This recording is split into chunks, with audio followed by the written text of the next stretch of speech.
This is an OPN production.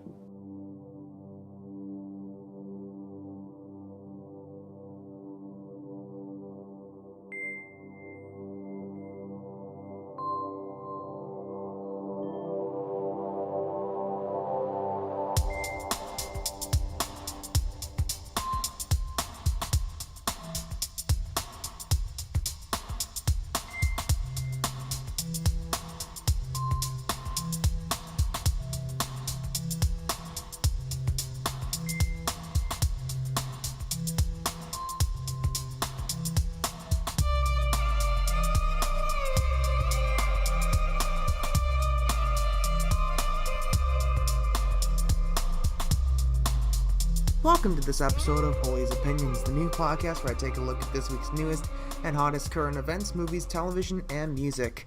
I am Armon Owlia. I am a journalism major here at Drexel University in Philadelphia, and it is time to enter the new school of thought. Well, it's Thanksgiving week, and as you saw on Thursday, I came out with a Thanksgiving episode on Wonder. So, to those who listened to that, thank you very much. I really honestly do appreciate it. We have a lot to talk about today. Of course, today is In Case You Missed It, which means we get to talk about a lot of the big news that came across in the last month, and we do have a bit to talk about.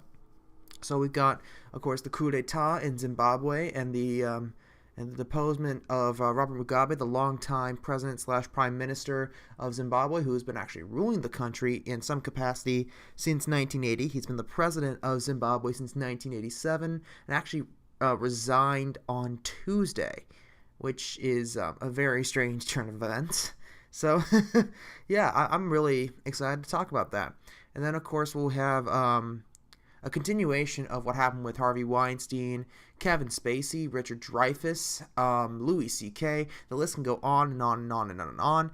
Only this time it's not just in acting. We're going to be talking about Roy Moore, who is the Republican candidate for Jeff Sessions' Senate seat in Alabama, and his sexual abuse scandal and the accusations leveled towards him by two ladies. We will get to that.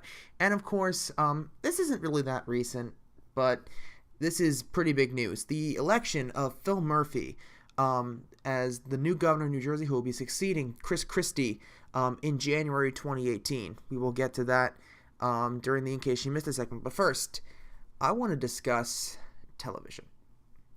More specifically, I want to discuss a television series that has been done by my amazing older brother Damon, who is not just a fantastic man, but a brilliant producer. The show is called The Accidental Wolf. It stars Kelly O'Hara, who actually won the Tony a couple years ago for The King and I, for a revival of The King and I anyway, and she is a fantastic actress. I've so far watched the first 3 episodes of the show The Accidental Wolf. Oh my god, it is it is an amazing show. I really enjoy watching it, and I don't know how the plot's gonna go. And that's the really exciting part. It's not predictable. It's not your standard show.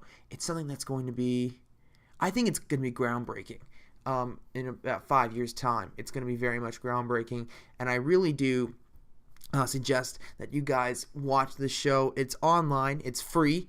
You can view it at theaccidentalwolf.com. It's The Accidental Wolf, TheAccidentalWolf.com. The link is in the description. It'll also be on YouTube, where we also post all the podcasts. It's the most up-to-date center for every episode of the podcast. You can get from episode 2 to the current episode that we're going through right now. So yes, theaccidentalwolf.com. I really do suggest you take a look at it. So yeah, brilliant show.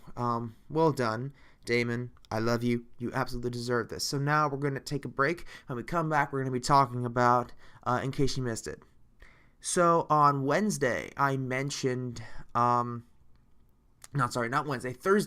Sorry, I'm so messed up at this point with my dates, so you might have to forgive me on here. On Thursday, I talked about a band called St. Wilde, an album called What Happens in Between, and we played you 2 songs from that album. First is The Here, the Now, the In Between, which led into their second track called The Static Thrill.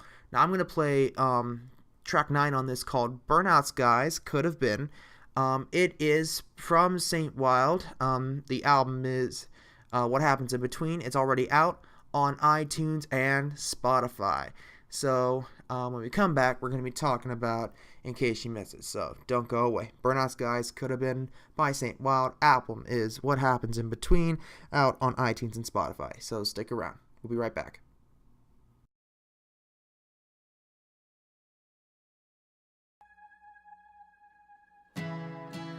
This vacant love was always enough. So how do we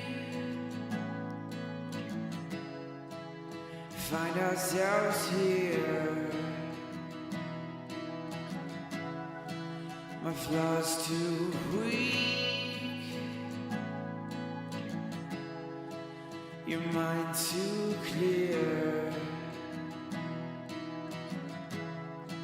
I lost your trust, and I was too scared. It could have been you, it could have been me. It could have been everything you told me not to be. It could have been lost, and I stopped trying to make you up, to make you want to be where I am.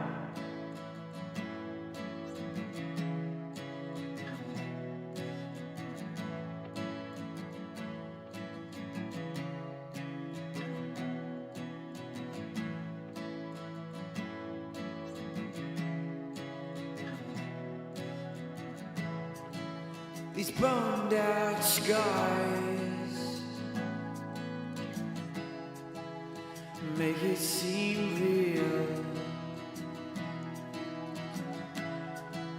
and I couldn't lie and pretend not to feel, because I love faded with you. Saw myself as someone new, hated those nights in between dreams all the time. It could have been me, and I can't hold back your light. It could have been you, it could have been me. It could have been everything you told me not to be.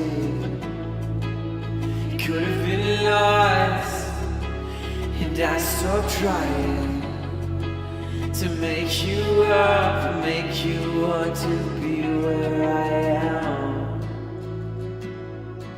To make you want to be where I am. To make you want to be where I am. To make you want to be where I am.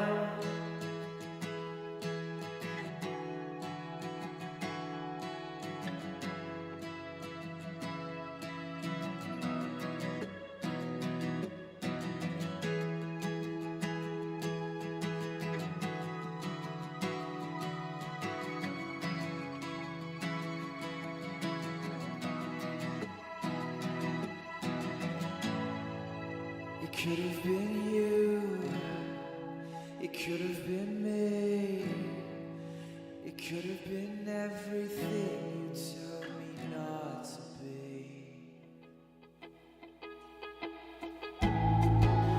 It could have been you, it could have been me. It could have been everything you told me not to be. Could have been lost, and I stopped trying to make you up, make you want to be where I am. It could have been you, it could have been me. You could have been everything you told me not to be. You could have been lost, and I stopped trying to make you up, make you want to be where I am. You could have been you, you could have been me. You could have been everything you told me not to be. You could have been lost, and I stopped trying to make you up, make you want to be where I am. You could have been you, you could have been me. You could have been everything you told me not to be. Could have been lost, and I stopped trying to make you up, make you want to be where I am.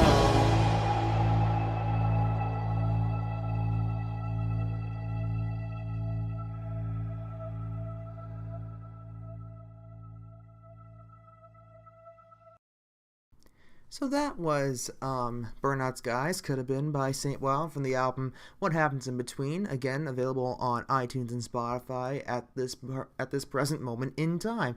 I think this is one of the best songs. This definitely has been marketed as one of the top singles from the album. Definitely one of the best songs, and definitely one of my favorites to listen to on the album, just because it sort of reminds me of the Pixies if they went acoustic. Like, the song "Where Is My Mind" definitely comes to thought when I listen to this, and it's just such a relaxing tone, especially when you pair it with the final track on the album. It's so great.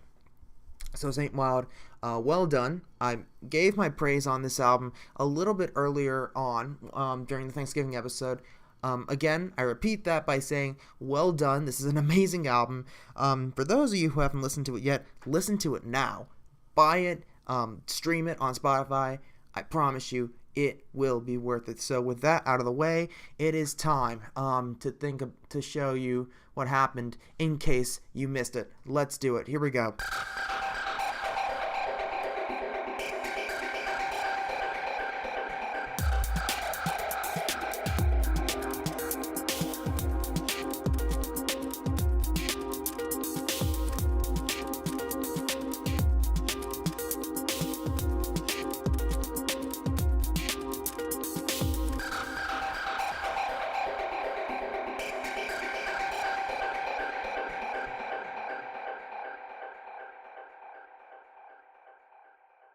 So the first piece of news I want to turn to is the coup d'etat in Zimbabwe. Now, this is a very delicate subject, and I want to just preface this by saying there is a connection between all three stories that I'm going to be talking to you about.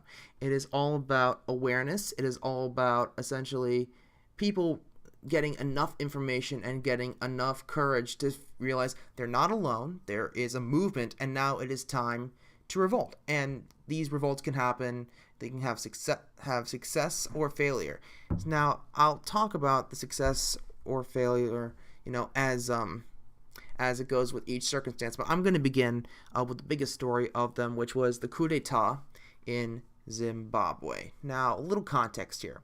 Before Tuesday, which was a major news in politics, Zimbabwe was ruled for 30 years by President Robert Mugabe.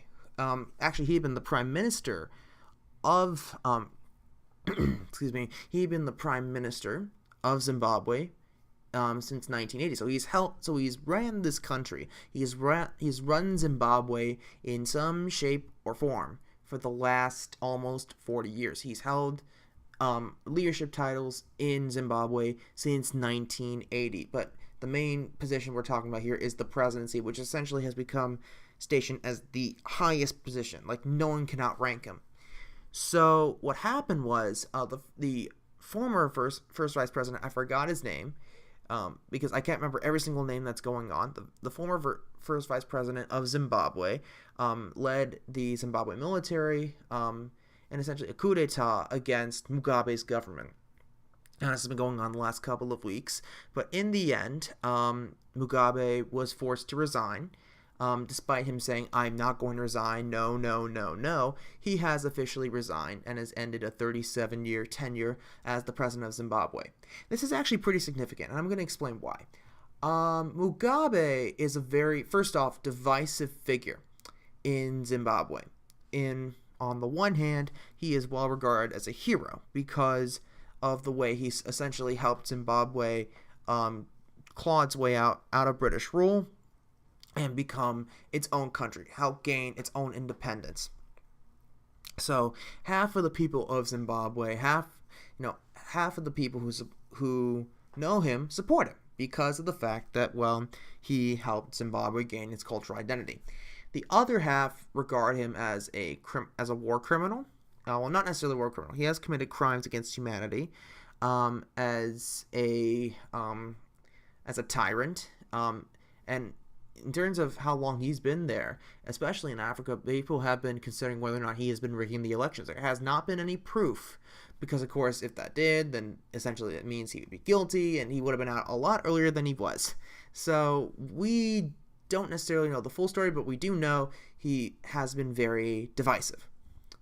So in this case, I think the revolt that they're trying to do, first off, they've at least accomplished one goal of removing Mugabe. That, I think, is good temporarily because it gives an opportunity for a new leadership to rise up. But overall, I think this is actually not a good idea. And the reason being is because there has been no such thing as a successful coup d'etat in the long run. I'll give you a few examples. Napoleon took over France in 1799, established himself as the emperor, held that title for about 15 years, of course, lost a few battles, was forced to resign, went down to Elba, came back, lost at Waterloo, and of course retreated to St. Helena where he died. But he actually created a lot more instability in France than stability. So that was not necessarily successful. It was successful at the time he did it, but in the long run, it didn't necessarily create a stable government, after he left. It didn't take until, I think I'd say about a decade went by before there was an official stable government, maybe 50, 60 years. So that's an example. It's a good example. France. Another good example is Libya. You might have heard of this guy, Muammar Gaddafi. Gaddafi was a general in the Libyan army, staged a coup d'etat, taking out the members of the Libyan monarchy, and establishing himself as the president of Libya from 1969 to 2011. Of course, held the position for about 40 years, but didn't create really much stability. The only reason why it was able to hold it so long is because he kept the country with an iron grip, and he rigged a lot of elections, really abused a lot of his power, did a lot of terrorist acts, crimes against humanity. We know all that now after his death in the Battle of Sirte back in 2011, which almost feels like a lifetime ago. That's two examples. The third one, I would say, Francisco Franco. I mean, he staged a coup d'etat against the Spanish monarchy, and now after his passing, I believe in 1963. I'm probably gonna be wrong, but the Spanish monarchy is back. So it didn't create much stability after that, I don't think. So Zimbabwe, it's either going to be the only way it can be really successful is if you put the right people in charge, because with all these coups d'etats, one thing remained the same. The wrong people came in charge, the ones who were the most corrupt, who wanted the main position of power for their own agenda. The only way that it's going to work is if you put a person in the presidential seat that does not have an agenda other than essentially, unifying the people to creating a better country. Essentially, it's no one with no ulterior motives. So at this point, it looks like a dire situation for Zimbabwe. I do wish them the best. Good luck to you guys, but it's most likely going to make things a lot worse. So that's the Zimbabwe coup d'etat. Now we're going to move on to the Roy Moore sexual abuse scandal. And I want to just preface this by saying, despite my my affiliation, my political affiliation, because I'm registered as a Democrat, just going to get this out in the open, because I know people are going to say I'm biased when I say it, but sexual abuse is sexual abuse. And I will call out anyone, Democrat or Republican, for this. So I will say this. So Roy Moore, in case you haven't heard about it, was accused by two women of sexually assaulting them when they were in their teens, and he was in his 30s, if I remember correctly. And what happened was there has been a high amount of volume of people like Mitch McConnell and Paul Ryan, of course, Senate Majority Leader in the United States, and the Speaker of the House, both Republicans, both very powerful Republicans, calling for Roy Moore to resign and actually be replaced by a candidate who will have a better chance of winning Jeff Sessions' MD Senate seat in Alabama, which is a major thing because Alabama has been long known as a red state. So if they can flip it to blue, that creates a massive pain in the Trump side. So they can't necessarily pass a lot of the legislation that they want. Right now, Roy Moore has refused, and he's even called the allegations false. And mysteriously, Donald Trump, for the longest time, actually came out today and stood behind Roy Moore and said that he supported him, which is a little bit odd. Because what happened was that also what happened during the same week was Minnesota Senator and former SNL comedy writer Al Franken was also accused of sexual assault. Luckily, was not against a teenager, but essentially there was an image that leaked of Al Franken groping a lady's breasts during a tour on the USO, and allegations that he was forcefully kissing women. And of course, we have another allegation that a member of his staff actually was committing rape or something like that. I completely forgot this, the full details of the story, so I might be wrong. So what happened is immediately Trump reacted to Franken, but he didn't immediately react to Moore. And this is, I think, a purely political thing, because Franken is a Democrat and Trump is a Republican. Now, Trump is also well known for a few statements that he made on an Access Hollywood tape back in, I believe, 2005. It was either 2003 or 2005. So I don't need to repeat that. It's not the language I want to use. But he did say that he liked to grab women by a certain area. I will not repeat the final word. And he has been well known to sexually harass women. It's been made very clear, and he has been very unapologetic about saying, he can get away with it because he's a celebrity. So the fact is, he doesn't bring it up because essentially if he says, oh, I don't support him, essentially makes him look like a giant hypocrite, because he has actually allowed that type of behavior in the past.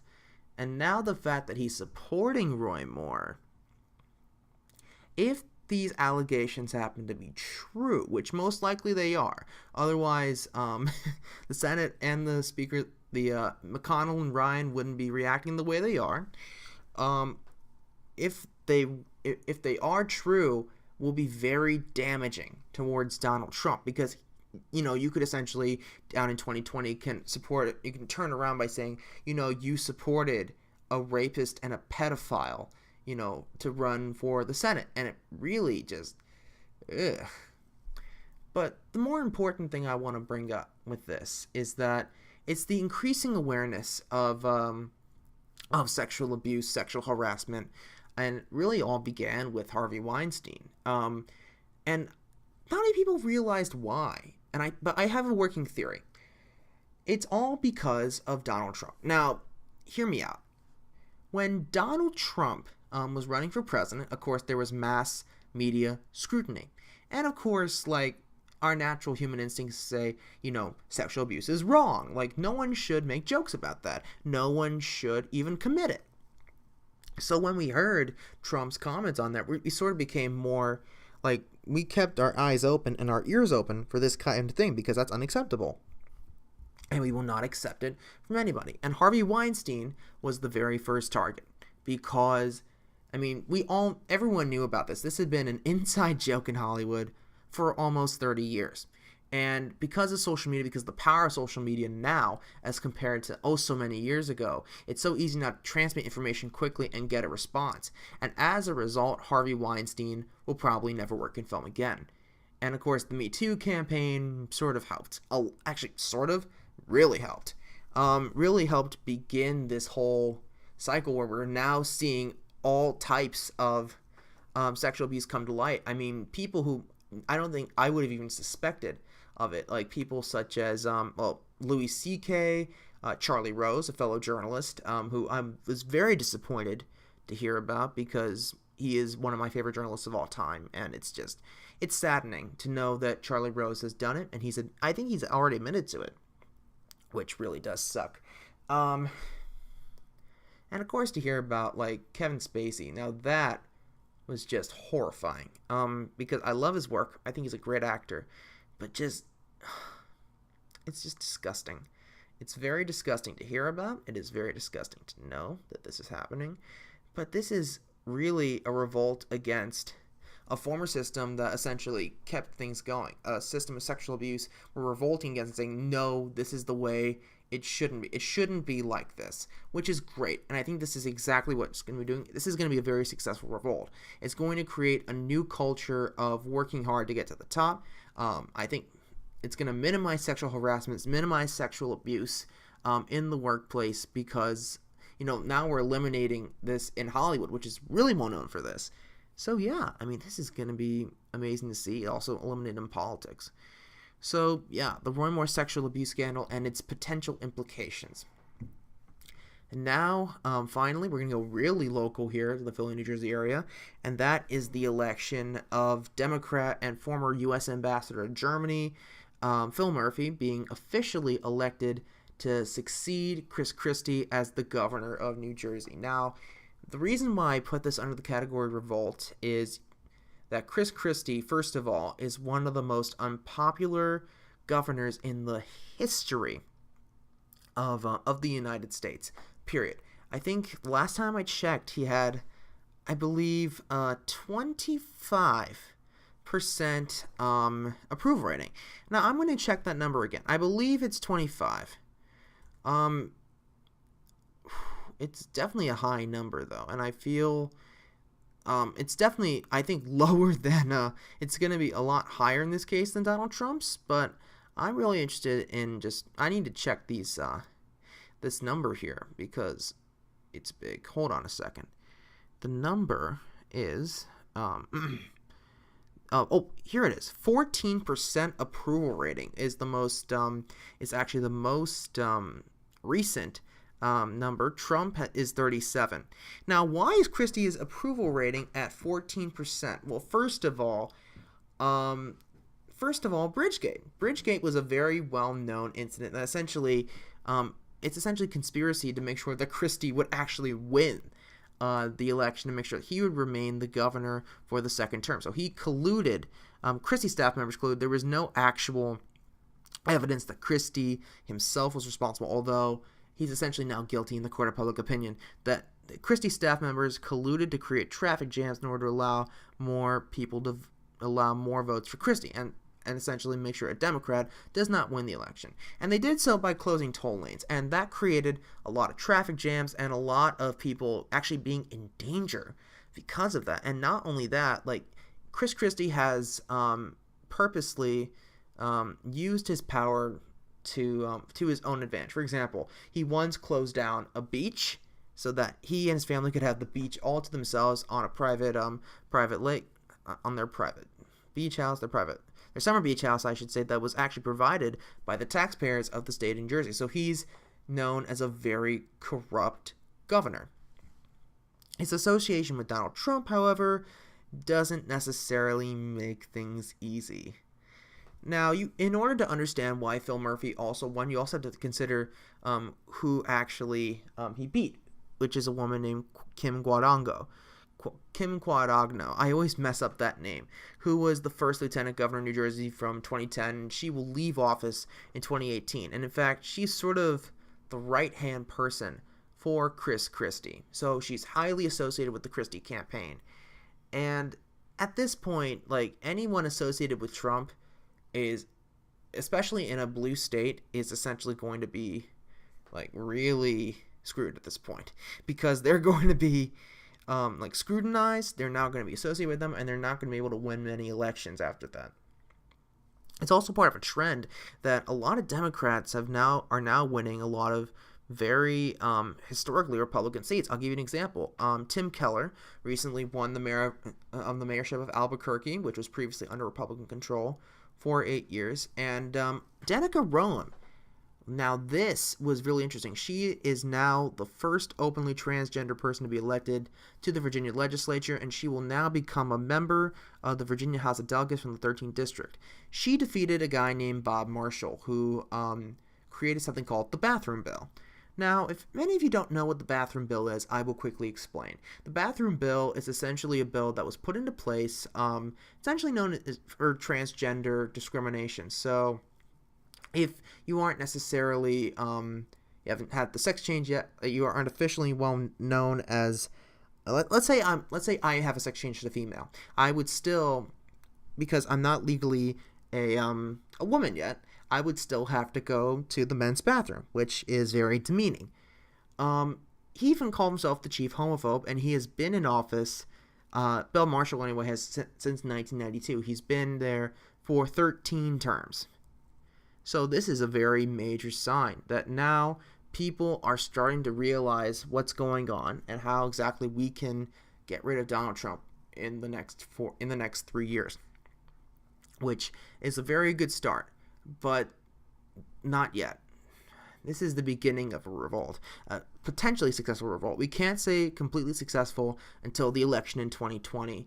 Whoever the Democrat is that steps up and takes on Trump, because most likely Trump will run on the Republican. He'll probably run unopposed, which will be very interesting to see.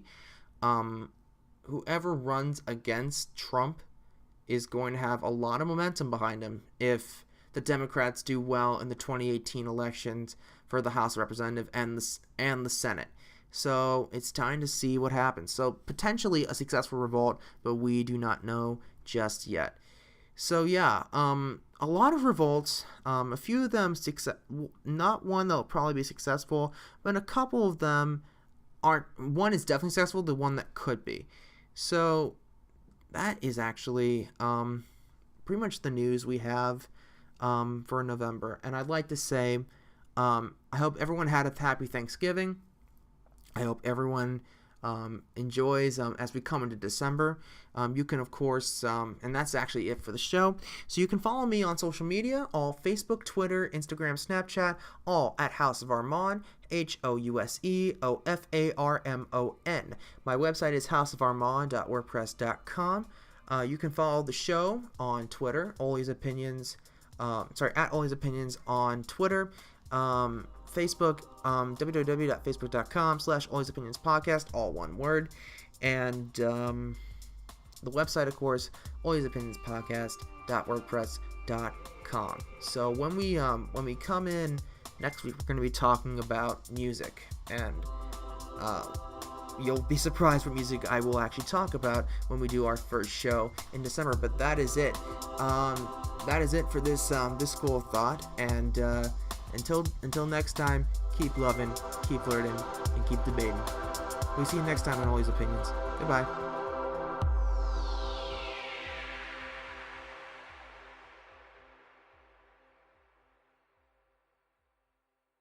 This has been an OPN production recorded in Philadelphia, Pennsylvania.